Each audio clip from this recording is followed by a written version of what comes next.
Toronto September sales numbers came in low, but while last month I questioned whether we'd have another fall bust, similar to the last 2 years, I'm seeing things turn around, particularly in the freehold market, and halfway through October, things are gaining momentum. We finished September with 1,808 sales in the 416 and an average price of $1.113 million between both houses and condos. This total sales number is only marginally higher than the previous 2 years at 1,742 sales in September 2023 and 1,744 sales in September 2022. It's also way below the 3,397 sales we saw in September of 2021 when the market was chugging along very strong. But last month's market update, I reported the first 2 weeks of September only saw 616 sales.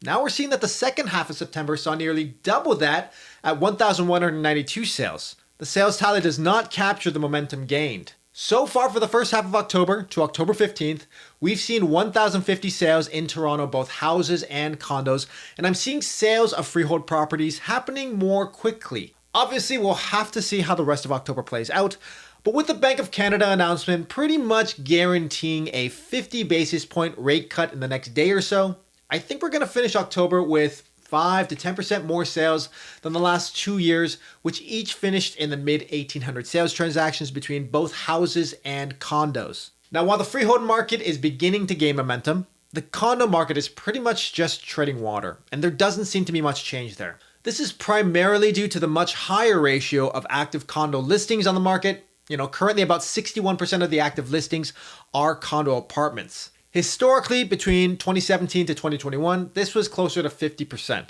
But while 61% is high, it's actually the lowest it's been all of 2024, which started the year with 70% of active listings being condo apartments. I was curious to how this was translating to condo sales for the fall, and September's ratio of condo sales was 48% of all the sales transactions. The historical average is about 52%, so while we're still a bit below average, we're within a 5% delta, which is not great, but not terrible. The cause of this high ratio of condo listings is really due to the divestment of real estate as an investment. The investment market is down, the rental market is down, and as interest rates rose, condos no longer were cash flow neutral and began shifting heavily to being cash flow negative. I find homeowners will do everything they can to secure their own personal home while selling off investments to keep themselves in good financial order. And there are many house owners holding on to 1 or 2 condos when they upsized that have since decided to sell their condos to keep themselves afloat. Overall, while we're not close to being in a balanced market yet in the condo subspace, I'm seeing markers that I think could bring the condo market into more neutral territory, so hopefully we'll hit that sometime next year. So what am I seeing on the ground this fall? Freehold sellers' price expectations are rising and new listings are pricing ahead of the market, even though there isn't yet proof that buyers have a means or appetite to pay higher prices. So as an example, older detached bungalows that were before selling between 1.1 and 1.2 million, I'm finding sellers are just listing them closer to 1.3 or 1.4 million just because. In my July market update, I mentioned that sellers were waiting for rate cuts more so than buyers, and that continues to be true. With rate cuts, sellers are almost pricing their homes for the future buyer, expecting today's buyer to just agree to pay more. And for the most part, it's not really happening, but sometimes I am seeing some exceptions. But the difference this fall compared to the summer or spring is that now, time is not really on the buyer's side. Waiting will inevitably bring out all new buyers next year, exploring the market for the first time in a few years, who may be willing to entertain paying a higher price now that decreased interest rates have padded their budgets. So in many ways, fall buyers are losing some of their negotiating power. And because of that, active realtors will all tell you in unanimous agreement that it's a funny market. Sales and even showings are not guaranteed, yet still some properties will sell very well with very few days on market, while others will seemingly sit a long time. Beautiful homes in great locations are selling very well, some at the top end of market value, or in some cases exceeding market value, while dated homes or homes that need work are struggling. And though there aren't lots of sales happening, there does seem to be curiosity and interest returning to the market. Anecdotally, open houses are becoming more active, and I also run paid marketing ads online, and the engagement is definitely ramping up. And for me, usually that's a temperature check on how people are feeling about real estate.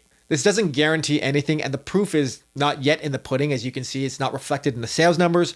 But I think people are starting to peek their heads out into the world of real estate to see what's up. Now, before I wrap up this video, I've had some thoughts on homeowners that have been waiting to sell. It's evident in the market that sellers have been anticipating lower interest rates to finally cash out of their Toronto homes. And I think if you're in that situation, you're a downsizer, or you're looking to skip town, or you just are feeling squeezed with your mortgage and want to get out of your expensive home, here's why you might want to list your home earlier in the year and maybe even before the end of 2024. So reason number one is the buyers and the sellers are going to come out in waves. Wave one of buyers is going to start early in 2025, probably January, February, March. There's a lot of buyers that need to move, that want to move, but didn't move over the last 3 years. The last 3 years saw between 10 and 20% fewer sales transactions compared to the 20-year average in Toronto, all while we have a much higher population. So that's a lot of people that do need to move. But interest rates are coming down, and it's not because we're in good times.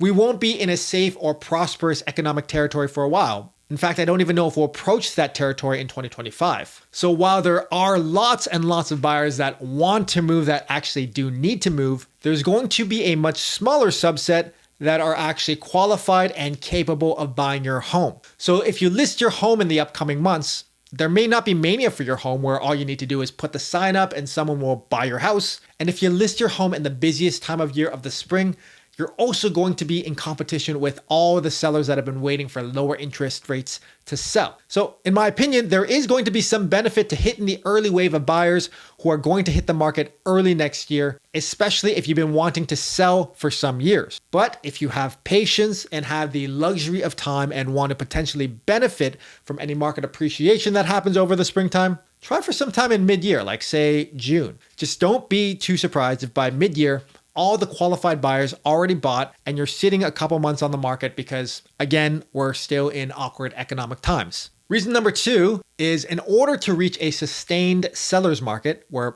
everything is moving again, the condo market needs to bounce back. This is absolutely critical. People need to be able to graduate up the property ladder, and you can't do that if the condo submarket stays stuck. If the condo market doesn't at least return to a more neutral or balanced market, the freehold market will eventually hit a wall because there won't be enough of a pool of buyers to buy your houses. So this is something that I think we need to keep our eyes on, and another reason why it might be beneficial to list earlier next year rather than later. Because if the condo market continues to lag, the freehold market may stall again by fall of next year. So that's my relatively short market update for this month. It's been a busy month. My name is Jonathan Lee and I'm a Toronto area realtor based out of Etobicoke. This is my channel where I post monthly market updates and real estate related content. If you want to reach out, you can book a call with me by clicking on the Calendly link below in the description. Thanks for watching and happy fall. Cheers.